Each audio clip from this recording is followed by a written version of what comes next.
Welcome to another episode of Unlock Your Soul with yours truly, Anthony Your Soul. This is where we scratch beneath the surface to find out what really makes us human. And today I have a Riverwood Awards nominee, a Kalasha winner, yani our Oscar winner wa Kenya, Best Supporting Actor in the building. You've seen him in Click Click Bang. You've seen him on Mzuka, which is a story of dreamers, and I love Mzuka because it resonates with a lot of people, even to you right now. You've seen him on Vashita, Suna, Johnny, Maria, and my favorite ad, by the way, one of my favorite ads in Kenya is a Safaricom ad where you see this guy being a very irresponsible taxi driver who ends up finding the best way to pay for his customers to pay.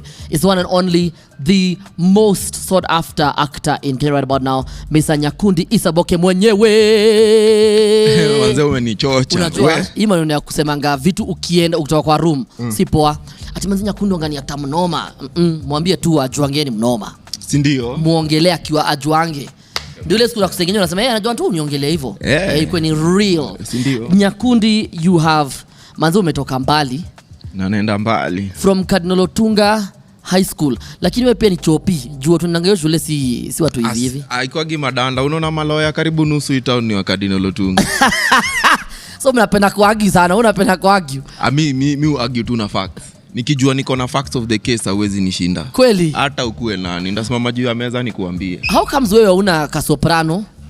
Kwa nini? Si wakisi wote wanaongana kasoprano somehow tu inajitokezanga once in a while. Especially wakijam na wameru. Yeda kwa myth. But nikijam mingi kalatokaga. Ka-scratch kautoka. So to make sure sijajam. Speaking of scratches, ulikuwa na autograph hii notepad yangu hapa before we started. Na nikakwambia, Nyakundi, I really think you can win an Oscar. And I know we like saying this, wase tukiona msia kuna potential, yet maybe tunafaa tuseme Nyakundi, you can be in every African movie. And let me tell you when I saw this actually from you. There's a not even a movie, there's a reel you shot where I think you're walking in slow-mo on top of a building, you're wearing a blue suit. Yeah. It's your latest one. Yoni ya juzi. I really niliona je ne sais quoi. Yani nilijiambia tu msee akona some level of stardom. I don't know if you do you see yourself being do you know you're a star? Nikitokanga kwa streets nikitembeanga daily wase unikumbushaga vile mimi ni star. Alafu unajua kuna ile star ya unakama mimi niko na ufupi ya Brad Pitt ama whoever, so Tom Cruise. So yetu ni ile ya lazima tu yani ungangane tu ile kujitolea, but wewe kuna ile ya kwa urefu, the way you carry yourself. I don't know if you know that. Wajua wanasemanga tu time lazima ujicompose. Yeah.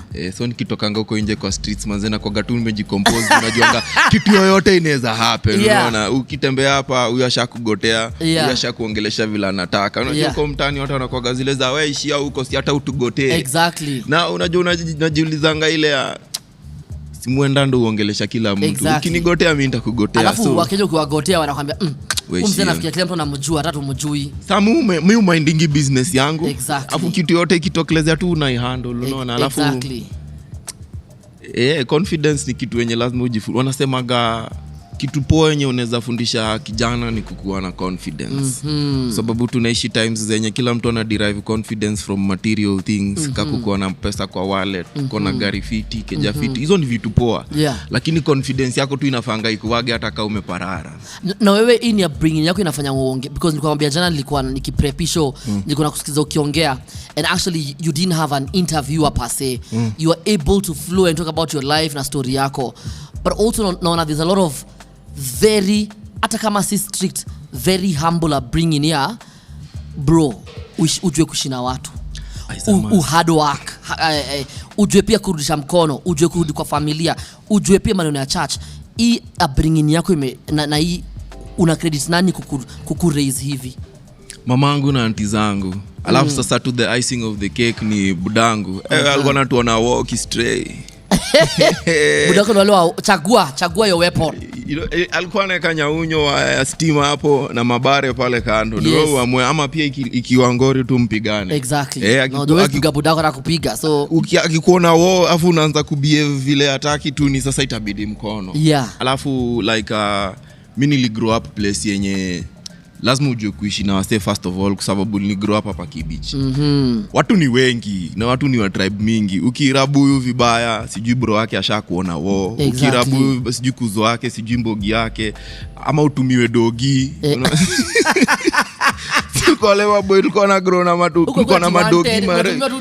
Unatumiwa dogi ati umepita mtaro, ati umevuka mtaro yenu huko ile side nyingine, unasikia saa umeshatumanishiwa madogi ama so lazima tungejua kuishi na watu vizuri. So yo is a must. But also after ukiwa unaishi Kibera, familia yako ili make a choice budako that mkamove seti wakasema hawa, and especially hiyo ni post-election violence. Obviously hiyo watu wengi walikuwa na, I mean naturally unaenda to your safety, but also budako aka-insist huyu mtu nataka asome ushago ndio akue at least na bring in ya akue grounded. Do you una feeling kama hiyo choice ilikuwa poa, na kama hange make your choice would we know Nyakundi today? Mimi nakwambia ndo kama maparo wangu angenipeleka nga boarding ocha mimi bro, maybe hata ningekuwa inda ama uko nyonga watu wetao sawa, na kupigia tu masimu ama siku zangu zingekuwa zishafika, unaona. So na appreciate sana, nilijaa mingi sana kwa sababu alinitoa kwa mabeshti zangu. For the first time feeling homesick. Makuzo zangu wakanipata nalia, wakanizarada. Nikwambia hata kwambia mtu akitoka ghetto akue homesick hiyo ni achievement. Sawa, nilikuwa homesick. Mtu anatoka ghetto anasema nimeomoka sasa, hakuna homesick. Unajua ukiwa mtoi aujuangi ati tunaishi ghetto, wewe unajuanga huku ni home. Ukishaanza kukua mkubwa ndo realize huyu mse anafananisha huku na huku. Una realize budangu anado. By the way, mzae tu alikuwa anashikanisha. Mimi vile time nilijua mimi sisi hatuna do, ni tukianza kusema hizo trips za class 6 huko class 7 Mombasa. Una realize na babangu ni kama ananga pesa juice jana trip ya Mombasa. Mzee ananga do. Sabi tukaa hizo, so mimi nikigrow mimi nilikuwa najua tu mimi niko home. Kwa ndio unaanza ku point out huku ni Lavi. Jua tulikuwa tukiwa Kibich bado tulikuwa tunapiganga malap mpaka huko Lavi. Tulikuwa tunaitanga Lavi Amero. Nasema tumetoka Amero leo, sijui nini, tumeona madogi ziko na manyoa bigi. Unajua mtaa hizo hazikukuaga.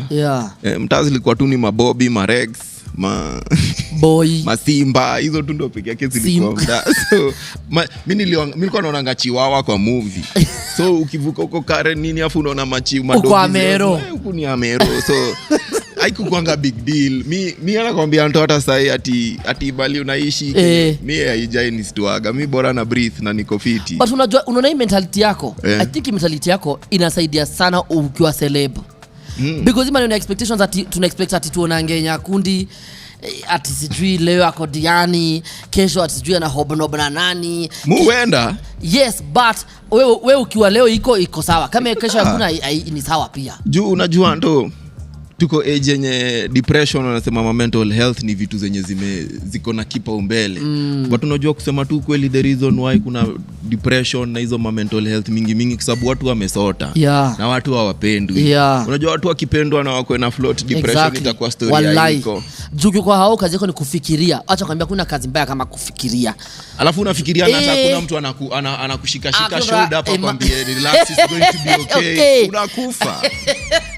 Unakufa man. Hauna support system. Unaona? Na si ati unajua kuna ile love ya familia, but kuna ile love ya mtu wako, love tu ya mpoa wako.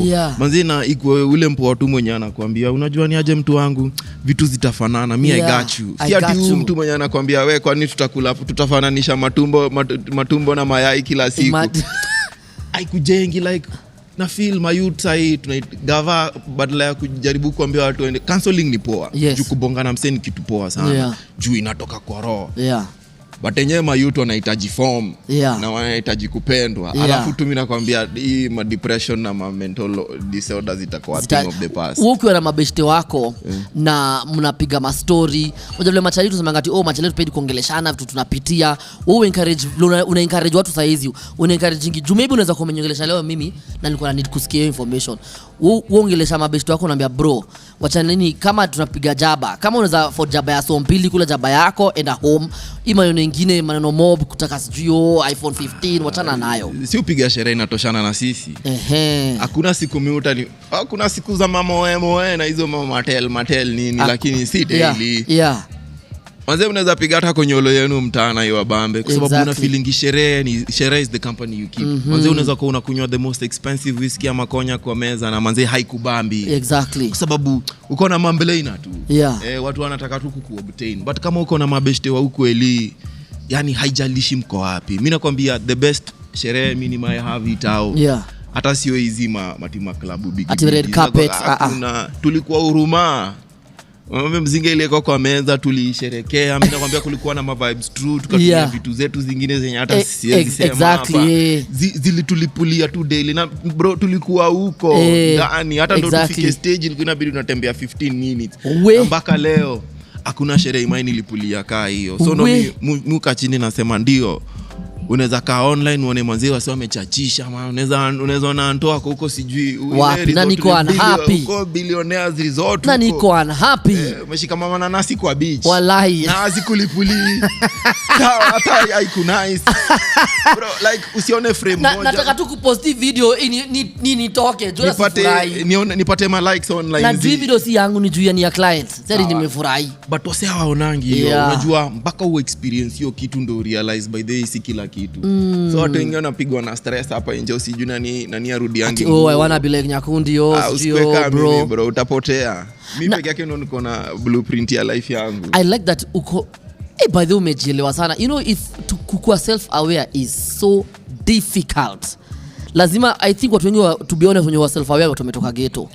Jua kunanga time yaku vile unasema kuna wishy washy sijui baby toto you want bro nobody has time for that shit kama haiko and you move on with your life na ukifika 18 unaonesha wewe sasa wenza maisha yako yako me I think budango alinipatia allowance ya miaka 2 afu kidogo ni mpaka 20 kidogo akaona nimeanza kubishana naye juu ya remote akaona hapana si wote tunaweka miguu kwa meza alikaa hivi akaangalia akasema vijana watu hame naona kama mtahama ataanza kubishana juu ya remote wanaume wawili kwa nyumba nyinyi vijana endeni sasa ilikuwa mimi na bro wangu mso yule bro wangu mso alihama budango akaniambia si unangoja lini si ndugu yako mnaweza kaa na yeye ukifikiria vile unaweza si ati hata alitufukuza yani tu ile anamwambia nyinyi wanaume mtu yangu na hapa nje dunia iko angifea kwa mwanaume lazima tu ukatafute lazima ukue na way yako ndio maana yani ikikuwa tunafurahia kama haiko pia si kesho ni siku wanasemanga apila yezi ruka hello come on na hii mentality pia ya vitu kosekana ama kama mwanaume tafuta the same mentality when it comes to film na need to understand that wewe based on the story that I know about you decided to take matters into your own hand. Nobody was calling you sijue kuna msaito Nyakundi mwiteni apige show. We all decide you know what tutakama up with our own movies script zetu tutakonda kachini kama ni stories za jaba but ni stories za movies za jaba tuta create our own stories. Nobody's out here ati ameka kwa ofisi maybe now they are looking for Nyakundi umekuwa slowly wewe umehit after many years of doing so much work. But now unakama overnight success because of all the hard work put in and you're still not comfortable unaona reels zako unaona content yako. What keeps you going? And mse mwenye anajemea anasema nataka kama Nyakundi wakiwa pale Kanono Tunga wakiwa assembly wanaambia you boys study when you go out there be like Nyakundi. What keeps Nyakundi going regardless of how because industry acting ni difficult. What keeps you going? Manze enjoy inakuanga motivation moja bigi sana. Na pia mokoro wangu alikuwa anatushow ingi manze lazima tu ataka utaanza ndogo ifanye mpaka ikue. Alafu pia unajua kuna kitu moja anatoa wase wengi wa realize film ni kama business nyingine yoyote. Sijui mbona wasanii wengi wanakuanga na mentality ya sijui to support sifanya nini unaona kama sana dai kufungua resto manze atasaka capital atasaka hizo ma license ata outsource kila kitu yenye anahitaji kuanzisha hiyo resto atalipa wafanyikazi na hata kani loan itabidi amesekiwa atasekiwa afanye kila kitu ku make sure hiyo resto imekuwa mbona mimi na film is business like any other entertainment is business mbona mimi nisisake do ni kuje ni invest juu lazima umekile initial force ya kuonyesha wase mimi nadai kufanya hii kitu ndio kama kuna mtu mwingine anadai kuwekelea akuje aone manze kuna kitu hapa wacha tuwekelee si ati tu nikuje tu nimeandika ma proposal hapa na ma script naambia msee yoni nipatie mado ifanye hii kitu na mimi mwenyewe sija try na nikai test so pia after ku act mupenda kuandika na mamovie tuzu nilipulia in general, so mupenda mkuwa happy nikitengeneza movie. So mi aim yangu ni kuentertain watu. Ukieducatiwa na Kenya najaribu kukuentertain nayo poa, but pia kama haija kueducate si usome kitabu. Exactly. Mimi niko hapa kukuentertain, na entertainment ni biz. Mimi nataka kuitreat kama biz yo design. Ile design ka pesa yangu kidogo juu sasa mimi sinaga majukumu mingi. Majukumu zangu mingi ni sherehe na rent. So okay, na za mokoro pia. So na za mokoro pia. So nikishachunanga hizo zile zenye zinabaki na kwaga ido, badala niende diani ama watamu ama niende niserereke tena nirudi kwa nyumba na stress. Wacha tu iekele kwa kitu, kwa sababu pia hiyo ni training juu si ati mimi niliendanga chuo ya film. Niliingia YouTube nikaona vile vitu zinashikanishwa. By kwa act tunaonanga vile director na operate, vile wase wengine set wanaona vile shughuli tu ina come together. So hiyo ku observe na hiyo tu kuwa intentional about it, nikajua kushikanisha movie. Hata saa hii Mzuka ni movie niliandika nika direct for Maisha Magic. I was actually very shocked that you wrote and directed. I was like, umse manze, you really yani wewe ulali utai unangangana tu. Lazima, kwa sababu unfortunately kuna to be a man ni blessing na ni curse. Utalilia nani? Unajua dema anaweza olewa. Mwanaume anaolewa na nani? Olewa afu anza kutukanwa hapo daily. Wewe mwanaume aina gani? Sijui. Lazima tu itafute. Na mimi si ati, unajua mimi ni form 4 dropout. Mimi si ati after form 4. Wewe si form 4 dropout? Nilifanya form 4. Nili drop out after form 4. So wewe uko na University of nini? University of Life. Juu nilikuwa niende kampo, but hiyo day nilireport kampo. Niliambia tu mwankulewa mimi mwenye alikuwa amenipeleka kureport, nikamwambia mtu wangu manze, mimi sioni vile nafanya business management. Tuna manage business za nani huko mtana? Unajua nyinyi wote mnashikanishaga tu huko nje. Nikarudi kufanya theater na huko juu ilikuwa form, unaona. Angu yako alikwambia alisema ho mama alinyamaza ama alitiazi, alikuwa angalia zile za huyu ananiambia kama hiyo ndio decision umemake mtafanya nini? Sawa. Mzee akasikia akasema msee waenda uduke yenye unadai. Saizo fees imekuliwa ama fees mtaikula after mmetoka hapo? Azifi. Unajua home kwetu si ati kulikuwa na float, si tulikuwa na basic needs. Si ati kulikuwa na wants. Kuna ma needs zilikuwa zinakuwa covered, unaona. So see what I told you, when you're broke, the way your life is, you have basic needs, you don't have wants and luxuries. Ma wants hizo nikijisikia na fantasies, nikiwant nita want na ma vision. Sawa. So nikaangalia hivi mokoro na mzee walikuwa nalipia bro wangu kampo. Sisi yangu alikuwa national school, bro wangu mlesa alikuwa private school. Sasa pia nikakaa chini pia nikaona mali naenda theater wananikanja. Sasa nyinyi mnadai tena mwanze kunitafutia dozi nyingine. Have your conversation na mamangu recently, nikamwambia part of the reason yenye siku nanga kampo kwa sababu nilijua itawalemea. Sawa, mna raise watu 4. Mnalipa rent. Pia hii mshande ya civil servants pia ndio kabisa. So nikamwambia wewe acha mimi nijipange. So mimi nikajipanganga na alikubaliana na mimi, alisema yenyewe ungeenda kangetunukia. That's the same that happened to me. Nilikuwa niende Makerere, then nilipanda basi nikarudi. Sasa nilisomea Uganda form 5 na form 6. Venye nilirudi nikaona madhangu already ana struggle kutafuta fees. But kitu tulikuwa tumerealize ni lazima tulipe hostel. Alafu wewe ni Mkenya, uweze enda kufanya kazi Uganda. Nenda kwa job. Alafu uko hata place ya machipo hakunanga, tunaweza pewa kazi ya kufanya sijui kwa hakunanga by the way. Uko na kuna tu matoke. So by the way hustle. You cannot hustle in that place. Mimi ndio tuna basi tu vizuri kama madhangu. Mimi hiyo pesa, wewe peleke hiyo pesa chama ama sako uongezewe doi tuende na kitu kingine. Juu haiwezi make. So by the time naingia uni niliamua mimi najilipia. Sasa hiyo ni story ya I involve wazazi tena. Mzee wako ndio umepiga picha na madhako, unapenda madhako sana. Madhako ana feeling aje iko na kwa TV? Anasema because you know some of these very rebellious choices we make, I swear me I think ni God who make tuna make hizo decisions. Na wazazi wetu kuja kuona baadaye na mtoi alikuwa ameona mbali. To story. Wazazi ama madhako ufilaje? Madhangu bado ananiambianga nitafute job ya ukweli. Bado but ni funded. But maybe anasema in a light way. In a light way. Lakini sasa hii nile like kasi koseta na niuliza kwani hakuna ingine? Hakuna yeye ita audition ma interview. Hakuna ma interviews zingine uende ufanye. But mse mwenye na alikuwa behind me 100% ni budangu na bro wangu Mbigi. Juu ilikuwa ikinukanga tu bro wangu mbigi ndiye alikuwa na feel hiyo raha. Nilikuwa namwambia bro cheki itabidi umewajibika come through. Budangu naye alikuwa ananiuliza umefanya gani nyingine? Umefanya gani like like unamwambia I've done something so big, anakuambia okay na next ni gani? Like hiyo nimeshaona. Yeye hakuna shughuli yangu yoyote before I pass, hakuna shughuli yote budangu hakuna shughuli yangu yenye budangu hakuwa iona. Angewaambia hata kai Go TV package gani, anambia ilipeni tuone. Iko wapi? Enda mtuni area mpaka tupate hiyo station, lazima tuone. Like alikuwa fan wangu design yenyewe mpaka ilikuwa inafanyanga naendelea kudu kwa sababu hata ingekuwa imenuka miezi kadhaa una form nikienda kwa bro home bado nilikuwa welcome, nilikuwa narudi like mi fam yangu imeni support 100% na they are my biggest fans like my nuclear family and my extended family in general. What look forward to nini nyingine next tunaenda kudu. So na imboka iko na do I think watu wengi wana assume maybe una make crazy amounts wakona kwa commercial inachezwa every day every hour for the last 1 year. Watu wana assume mzee lazima nakula shares ya hiyo kampuni. Ushaza Safaricom jamaa kona do.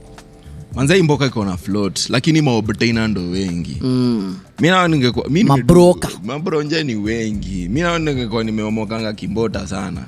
Lakini kwa nini nimefanya advert ngapi za Safaricom? Mimi hata nikipatana na CEO wa Safaricom nimwambie mimi ni deputy CEO. Nimwambie mimi nimesota hata yeye mwenyewe anaweza stuka aje. Si ati nimesota. Mimi najiweza. But yani kuna level yani kuna level inaweza taka kukua na haiko hapo kwa sababu ya maobtainer. Float imetoka huko na float yenyewe inakufikia.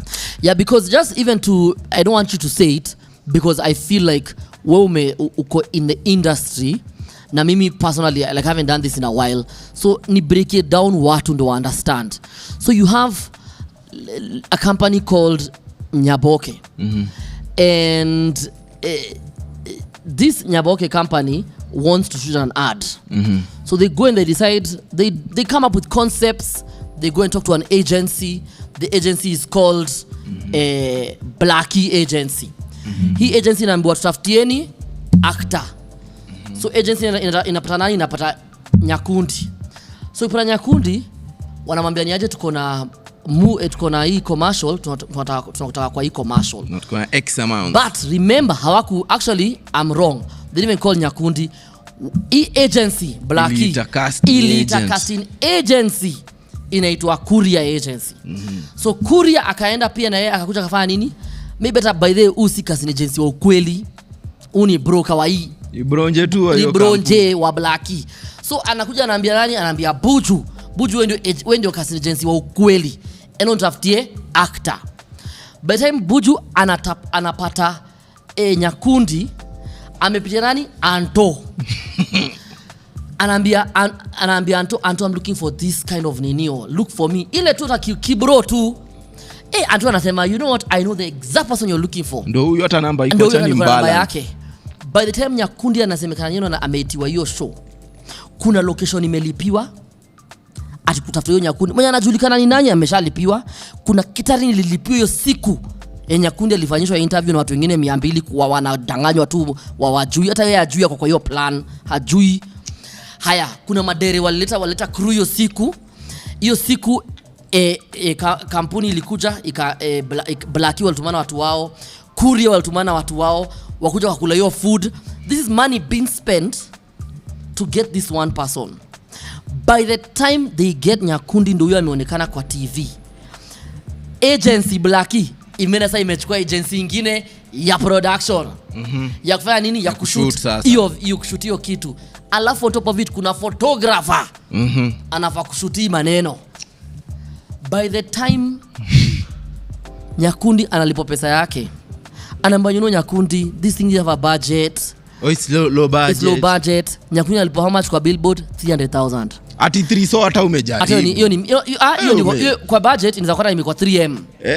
Nyakundi alipo 300 lakini Anto mwenye alimorganizea akona 600 Nyakundi na ile na Buju ni pesa zangu mimi nilikuletea Nyakundi, mimi nilikuletea face ndafutia hizo do. By the time Nyakundi gets 120,000 Nyakundi alipo 120. Unajua alipo 120 lini? Tulishoot Feb 7th. Unalipo April 27. March, April. April 27th after Amelia amena meet akina Syrian waenda wamfanyie social hashtag in Kenya. By the way, a lot of times for you to be paid your money lazima ukosane na client, lazima ujam most of the, na pia watu wanaonanga unajua at when difficult to work with, umekuwa star. Unakuwaje sana nimetembea kwa hiyo ofisi. Wanatakanga kuku cut down to size. Aish. Ndio sasa ati unajua bro, unajua si tumetoka na wewe mbali. Unajua hata ukiona struggle, si ndio tulikutolea form, sijui ukifanya hivi basi si uheshimu malio jina imefika sasa hiyo. Unitolee tu form inatoshana na social capital niko nayo. Kwa sababu wasanii wengi wanalia na wengi wanataka kuingia online waombe msaada, but kuna ile kiburi, ile pride yenye iko like unajua ni aje, wacha nikule yangu ngumu, nitashikanisha vitu zingine hapa nje na itakuwa. But ni unfair sana kuona wase wenye wana offer hiyo escape from reality. Wanatritiwa vile wanatritiwa. Na I hope hizo vitu zitachange, kwa sababu the only reason wewe unafaa kulipa msanii poa ni kwa sababu akipata hii gig kabla tena awai gig nyingine manze masiku hata miezi unaweza kuumeka home hata miezi 5 kabla upate form nyingine, kwa sababu kama msanii siwe peke yako kwa rotation. Exactly. Wewe ukipata hii inabidi unakula bench kidogo, kwa sababu pia universe lazima itembelee watu wengine. It's good. There's something that I hate, I really hate in the film industry, where people actually tell filmmakers, and here specifically the guys in front of the camera, because my filmmakers are umiangi na ishida. Ma producer kama anado Kenya, we I don't know, acha tuna production. Ma actor wanaanga do, but kuna kitu tunamezoea kuambiwa, you Mamito, you've been on every movie, stop. You've been on every, you're MC in every show, you leave other people now to do it. We Nyakundi umefanya kila film, wachia watu wengine. We are literally demonized for working. Kwani unaingianga kwa banku unaambia yule mtu wa banku wewe umehesabu pesa mara nyingi, wacha kuhesabu, wacha mtu mwingine hesabu. Like hiyo ndo job yangu. I've never thought about it like that. I like that one. Always wewe unaambia Concorde bana, wewe nimekucheki route miaka 10. Si utafute route nyingine. Wewe unapiga kabinja sana wewe. Wacha kugonga matatu. Hiyo ndo industry standard. Imagine unaambia daktari bana, umetibu watu sana. Imagine civil servant. Ati wewe umefanya kazi kwa Lands Ministry ama kwa Huduma Center, ama wewe ni daktari atumedunga watu tendano sana, atipea mwingine adungane. Why is it when it comes to the film industry we are so quick, kuna ageism mingi sana. Ni watu wenye unajua watu wengi wenye wanakuwa na hiyo narrative ni wale wasanii wape wangu iwera. Hata ama ni ule wanatumia watu wengine ku spread message. Cheki mtu wa kawaida, audience member, fan nini manze anaga noma. Kwanza unapataga kwanza nataka kuona shughuli nyingine ya umse. Umse unaona ukiona ngasema umeona movie moja aseme ya Martin Lawrence ama Will Smith, utataka tena kuona nyingine na nyingine, kwa sababu umse amenibamba.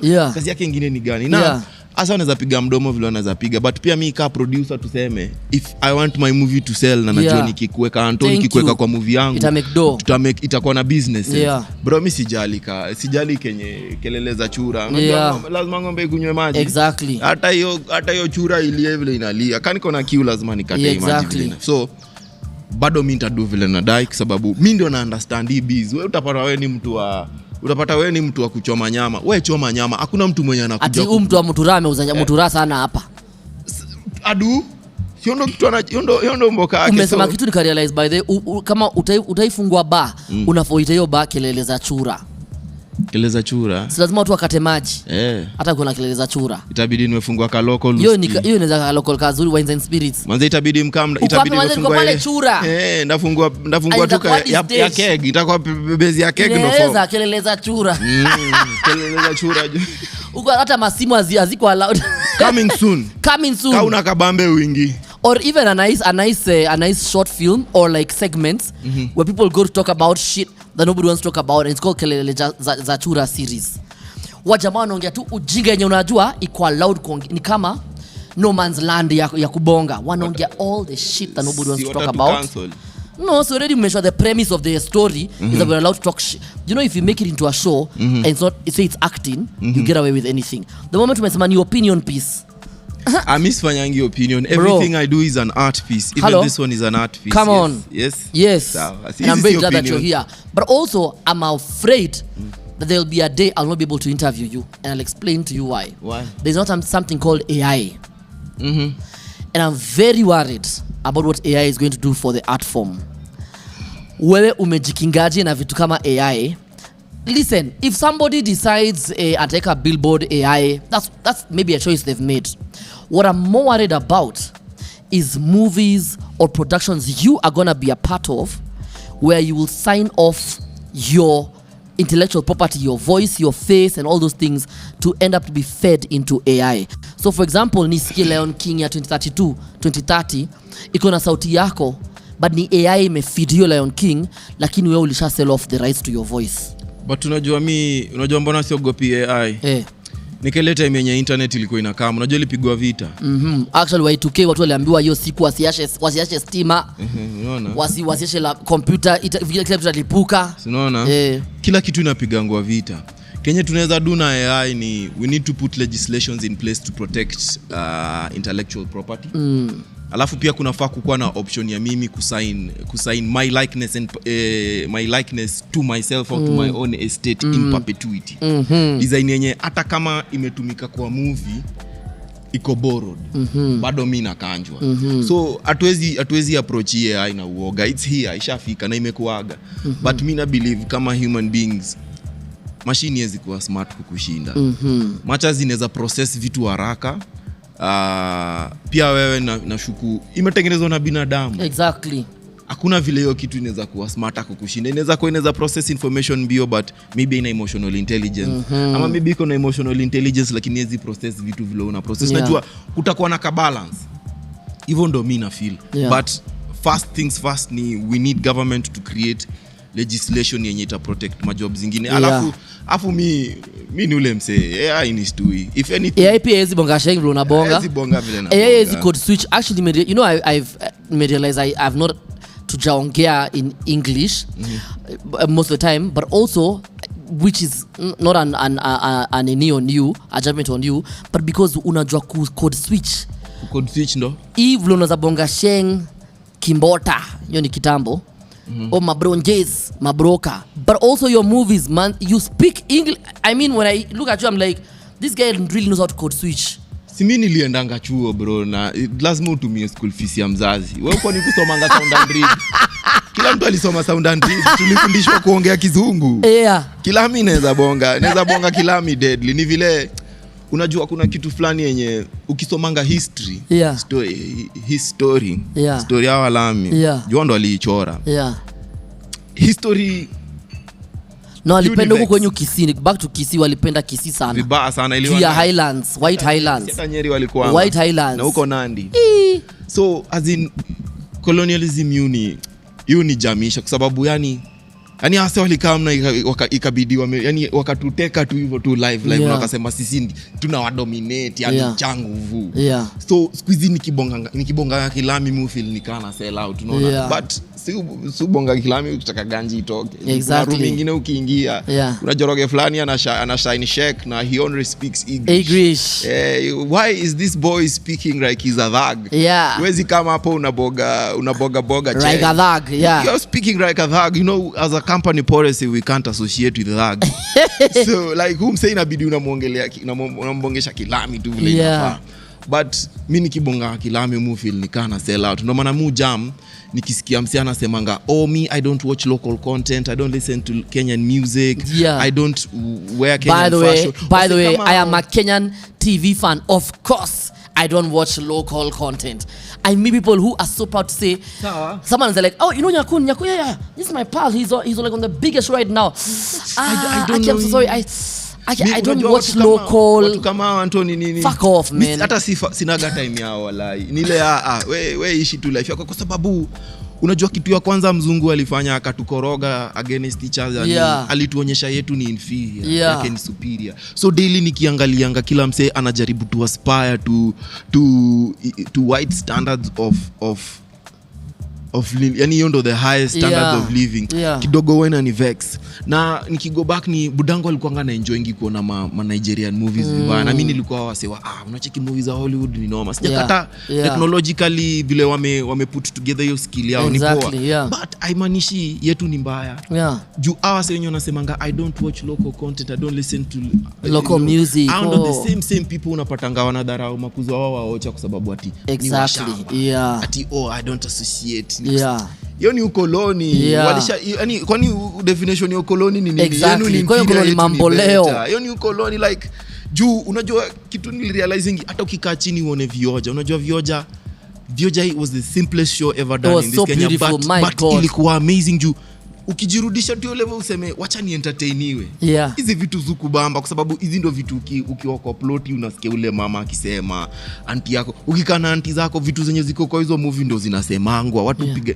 Yani we living with a generation of people who are so connected yet so disconnected at the same time. Sababu you're connected with the rest of the world but you're disconnected from the roots. From who you actually are. Yeah, so my leaves zina shurama zina dry. So you're withering my nigga, lazima connect to the roots. Unapata?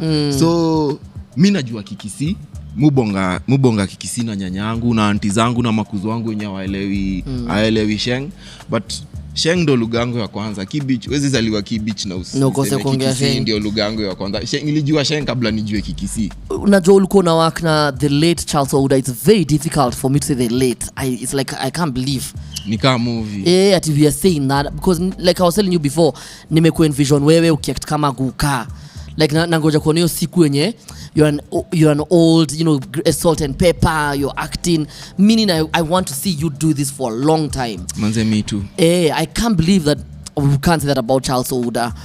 What's your fondest memory of him? And just maybe, I don't know, just for people to understand that we are all human and we all go through a lot. But I mean, at the end of the day, unamkumbukaje? Charlie, atuku interact mara mob sana at a work level. Sababu I remember he only auditioned me once when they were looking for characters for Pepeta. Alinikolingi later kaniambia audition ilikuwa poa, I think you might get the part but it's not up to me to decide, so let's just wait and see.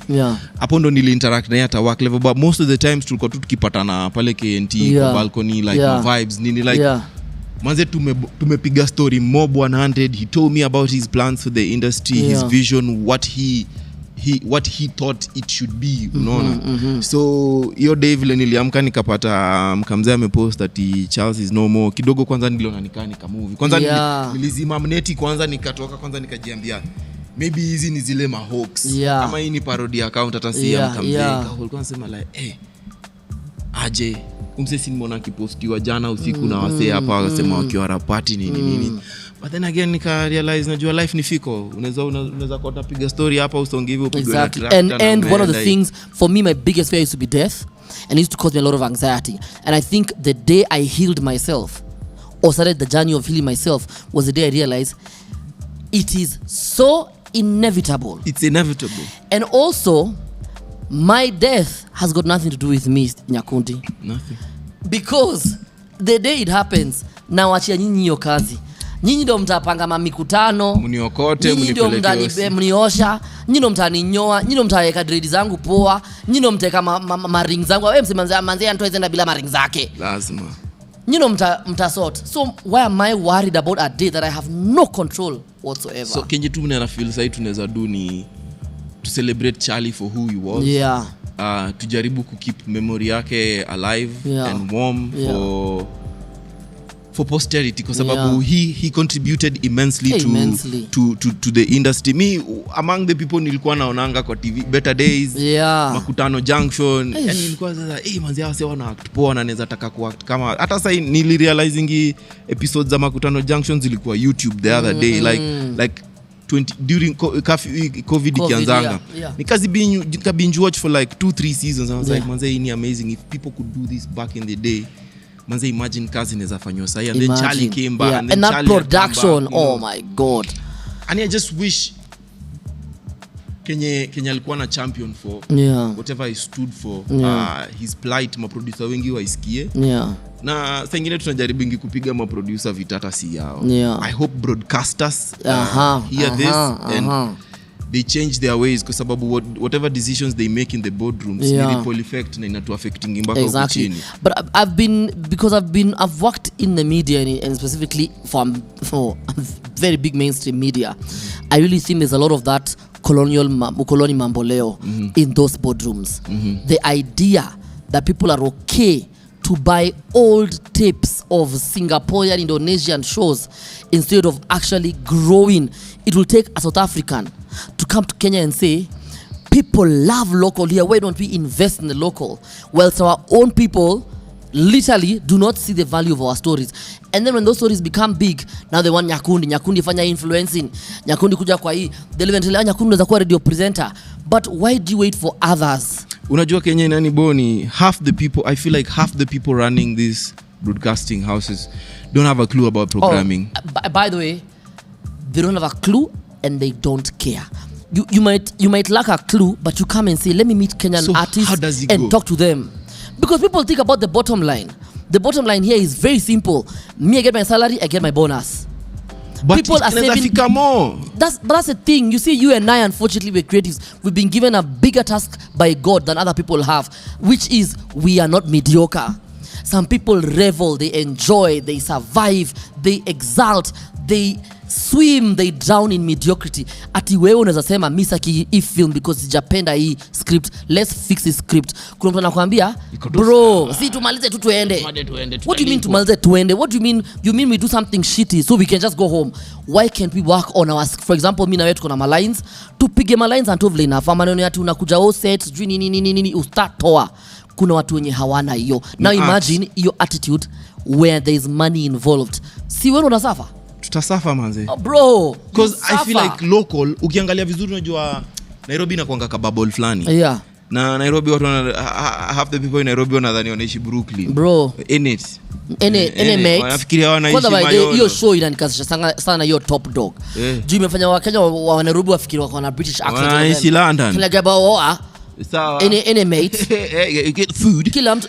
I hear people now they say that your mate, I'm like, mate ni nani? Wewe ni msee, wewe ni Morio. Wewe ni bronje.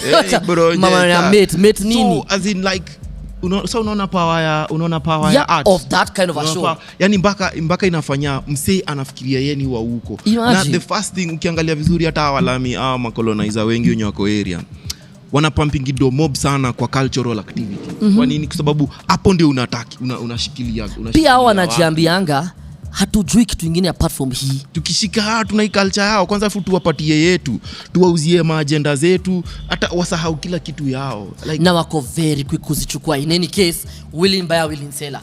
Because again, they won't find you the actor. You're being given an opportunity to act. They won't call you as a producer because they know you're troublemaker. You don't accept certain kind of scripts. So who do they call? They call the guy in a suit in the office who will say yes. Because akiambiwa chukua show ya Indonesia. Mse watu wanafanya 4 years of a do you know what a 4-year telenovela would mean to Kenyan actors? Do you know what it mean? Kama 1 year telenovela inza change life ya mtu hata ushagua mzee ajenge nini? Imagine 4 years. So mse anaambiwa if $500 in fact ambia ofisi unanunga na $1,000 per episode bro. So yeye anajiambia mimi nakula $500 for a show that no even gives a shit about. By the way, unajua ni ajamii hata saini mtu nikisikia mtu anati mtoto wake anataka kuwa msanii, wacha asome kwanza bana. Mimi nakwambia by the way, acha asome tu kwanza. Akishamaliza kusoma tutafikiria hiyo story. Now I understand about trust funds. Because mzazi anaangalianga anasema hata mtu yangu kana dreams gani. Wacha nimwekee tu do. Juu hizi dreams hata kula dreams. Hawezi kula dreams. As we conclude 3 things, no 2 things. No, is it 3? Two things we have to end with here. Actually 3.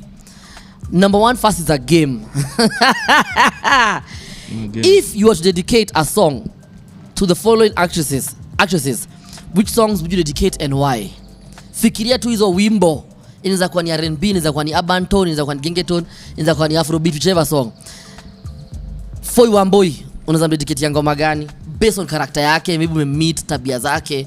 Unamdedicate ya ngoma gani? Na ukumbuke hii ni zile enzi za tukiandika barua tukiwa high school. The Dicks ya Wamboi inaweza kuwa gani? Labda tu ngoma fulani tu ya Westlife. Moja tamu tu. Unajua Foya na kwa sweet lakini pia ni steamer. Yeah. So Westlife. Kangoma tu kazuri hapo hivi ka Westlife. Sasa tutawekea title hapo. Ndio. Anstella na tu lazima umdedicate ngoma tu kaya no nini hivi. Welcome. Lakini watakuchekelea atakuja wewe anapenda kucheka sana. Welcome. Someone you actually worked with Doria Chege. Doria ni msem true sana. Kwanza ni arifu yangu deadly.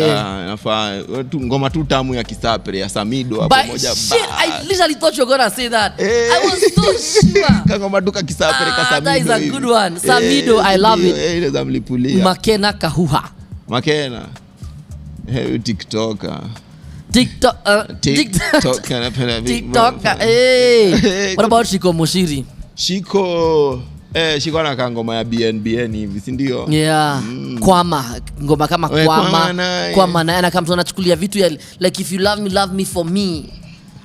Kwa roho. Ama masheri. Yeah. Mashiko. As we conclude, first again I remind you to give you your flowers. Manze, you're a very real person. And I think vile muona unanisho love on Instagram, vile su bonga, yani unahonga tu msee aunanga airs about you. Sisi amka niseme leo Nyakundi ana behave funny, nimemtumia reel hata jibu. Kuna tu yani realness unakuanga nayo tu. You're just who you are. If you're having a good day, everyone else is going to have a good day. If you're having a bad day, no one's going to have a bad day. It's very interesting the way you carry yourself. I met you, if you remember, at kwa msewe stylist wetu. Na nakumbuka kuangalia nikasema, even when we spoke, I told myself, again, there is a very unique realness about you. And nimekuwa nikijembea, I hope you never lose it, and I realized I don't think you'll ever lose it. You just keep reminding me that you're one of the realest people I've met. So thank you for being you, manze. Keep sana. Being you. Haya, nimefunga roho sana. So tumalize na, what is the one show you would love to be on, or one producer or one director you'd really love to work with? Assume you're with them. Should we shoot this later with him before he leaves? Yeah, we'll shoot this later. It's an elevator pitch. No, he won't. He may not have the time. You guys probably shoot with the phone. So when I shoot elevator pitch, by the way, yeah. So this segment is called elevator pitch. You are in New York. You are in KCC. You're in somewhere where there's an elevator. You're on the 13th floor. You're going to the 58th floor, and you enter the elevator. And you find the one person you've always wanted to work with, and they are going to the 30th floor. So you probably have like maybe 1.5 minutes to tell them why you should work with them. Who's this person, and what would you tell them? What? Your time. I need a clock, guys. Does this one have? Let me look. I have so many people I would want to work with, locally or internationally. Internationally. Let's go internationally. You need to pick that one person like in a few seconds, because this guy Richie, there's Martin Scorsese, there's Fincher, so Spike Lee. Starts now. Maybe if I met Martin Scorsese, I probably think I'll be the best actor you work with on your final project before you die. You need to work with me, man. That was exactly 10 seconds. Shit, I like that one. Before you die. Because everybody obviously thinks about their death. Okay, that's a good one. Probably, yeah. Lazima, like, Anto mina kwambia mimi ni mnoma. Hawajui. Mimi bado hata sijafanya kenye nataka kufanyaga. Na bado hata sijaanzaga. I love that so much. The last segment is called In My Bag. In your bag, yeah. In my bag. So, GQ have In My Bag. But we have ours, it's also called In My Bag. In your bag. 3 things you do to stay in my bag. 3 things I do to stay in my bag. What are the 3 things you do to stay in your bag? 1. Ndo nikuwe na float tu. Yeah. Vitu 1. Nisitakangi delulu, urongo na kukidanganya.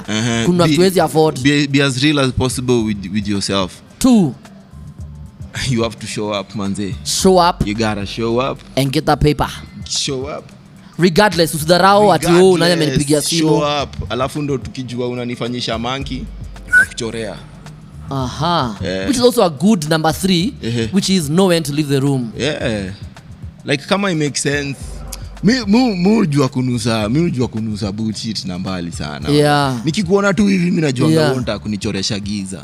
If it doesn't make sense, it will lose you sense. It's one and only Nyakundi Isaboke. What does Isaboke mean? Isaboke? Bado tunajaribu kutafuta huo mkisi anaelewa hiyo. We need to find out, guys. If you know what Isaboke means, it probably explains a lot why this man is the way he is. Nyakundi? Is that ngumi? Nyakundi. Nyakundi ni msee wa Mbogi. Nyakundi. Kundi. Sasa mimi nikitia kundi nasikia gundi like watu wengi. Mtu wa Mbogi. Yani gundi. Okay. That's the most popular surname in Kisii probably. But also maybe that's why you're a people's person. It explains. Lakini unajua kuna watu wanipendagi. Lakini kuna ma spirit me irritate nikiingia kwa room. But remember that gut feeling, if you see them you're like, you know what bro, I already know unipendea unifeel it's all right. And you can't do anything about it, man. Say na sijalangi by the kuna mtu anasema unaongea sheng mob, kuna msemo ni mrefu sana. There's always a problem. Cheki kwani mimi ni ice cream. Nafa ni lambo. Mimi ni ice cream. Exactly. Wezi lambo amsee. Hata mimi si pesa. Okay, kuna mtu maybe hata ni lactose intolerant. Exactly. But hakuna mtu wako money intolerant. You know what they say even about atheists, American atheists, was what is religion on the dollar? In God we trust. You can't say no to money. Wezi mati hapana hii pesa iko na God, mimi sichukui bro. Pesa ni pesa. Don't know Nyakundi Isaboke. Please make sure you go follow him everywhere. Show him love, man. This dude. Nipendeni kama niko hapa. Mpendeni please. Also make sure you follow us, Unlock Your Soul, on TikTok, on Instagram, every single place, and Unlock Your Soul podcast. This is the platform where we get to scratch beneath the surface and find out what makes us human. Subscribe. Kwa hali yake.